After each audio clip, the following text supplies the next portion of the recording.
Na semana passada, nós fizemos uma distinção clara para os irmãos, vocês devem se lembrar, de como que, falando sobre a fé, nós demonstramos que a salvação, conforme o capítulo 11 de Hebreus, ele é um capítulo situado dentro de um livro, cujo conteúdo fala acerca da salvação de Deus, por meio do ministério de Cristo, o ministério superior, o ministério da nova aliança.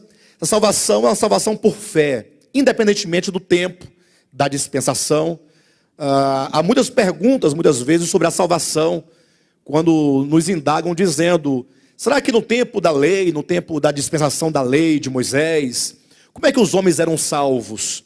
E nós vimos por meio desse capítulo, que desde o primeiro nome mencionado, que é Abel, percorrendo todo o Antigo Testamento e mesmo entrando para o Novo Testamento, a fé é o único meio de salvação para todos os homens.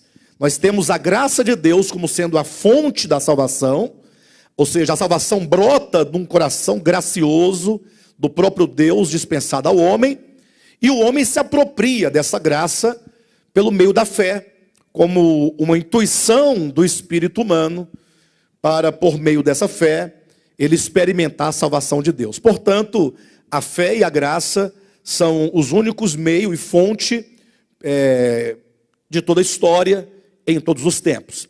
Agora, há de se fazer uma distinção, e nós fizemos aqui, quando, ao apresentar os nomes daqueles que creram, e daqueles que receberam não somente a graça, mas se apropriaram dela por meio da fé, nós temos o nome de Abel, em seguida o nome de Enoque, e então o nome de Noé, como sendo nomes que representam aqueles que viveram antes do chamamento de Abraão. Lógico que essa lista de nomes aqui é uma lista seleta, não porque somente haja tais nomes ou tais pessoas que foram salvas, ou que experimentaram a fé em Deus, mas é uma linhagem por gerações que constrói um fio ininterrupto em toda a história para demonstrar que em todos os tempos sempre houve aqueles que exerceram fé em Deus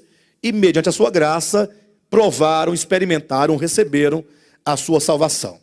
Então esses nomes primeiros aqui, esses três, no caso de Abel, de Enoque, de Noé, falam, portanto, daqueles que antes do chamamento de Abraão tiveram fé em Deus e provaram a sua graça.